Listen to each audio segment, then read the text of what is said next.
ఈరోజు తెలంగాణ జాగృతి అధ్యక్షురాలు ఎమ్మెల్సీ కవిత గారు ప్రెస్ మీట్లో కొన్ని నిజాలు చెప్పారు.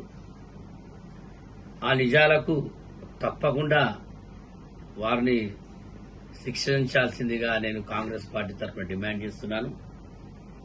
కాళేశ్వరం కుంభకోణంలో హరీష్ రావు కోట్లు సంపాదించి ఎన్నో ఆస్తులు సంపాదించడనేది వాస్తవం.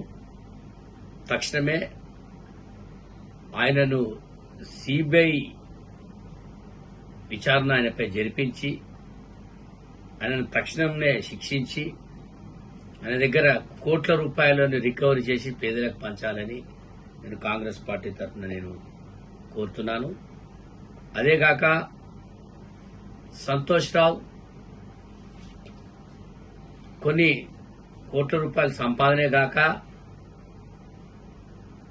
కొన్ని వందల కిలోల బంగారం కూడా ఆయన సంపాదించి దగ్గర ఉందని మరి కవిత ఆరోపణలు చేయడం, వాటిని కూడా తప్పకుండా ఆయన ఏవైతే సంతోషరావు చేసిన అవినీతులు చాలా ఉన్నాయి, ఆ అవినీతుల్ని బయటపెట్టి వారి దగ్గర మొత్తం రికవరీ చేసి ఆ డబ్బును ఆ బంగారాన్ని పేదలకు పంచాల్సిందిగా నేను కోరుతున్నాను.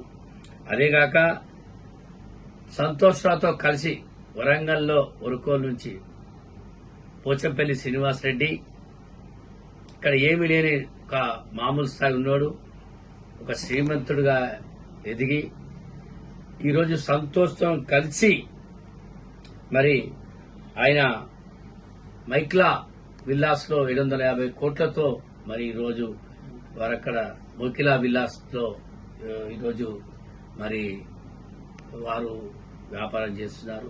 మరి నేను ఒకటే అడుగుతున్నా, దీనికి ఇన్ని కోట్ల డబ్బు ఎక్కడిది?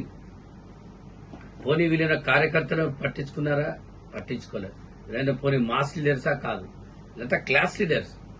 మరి ఇటువంటి వాళ్ళ మీద ఇలా కాంగ్రెస్ పార్టీ ఖచ్చితంగా సిబిఐ విచారణ జరిపించి వీరి దగ్గర వీరు అవినీతిగా సంపాదించిన కోట్ల ధనాన్ని పేదల సొమ్మునది, పేదల సొమ్మది, ఆ కోట్ల రూపాయల్ని పేదలకే పంచాల్సిందిగా నేను మన గౌరవ ముఖ్యమంత్రుల్ని రేవంత్ రెడ్డి గారిని నేను కోరుతున్నాను.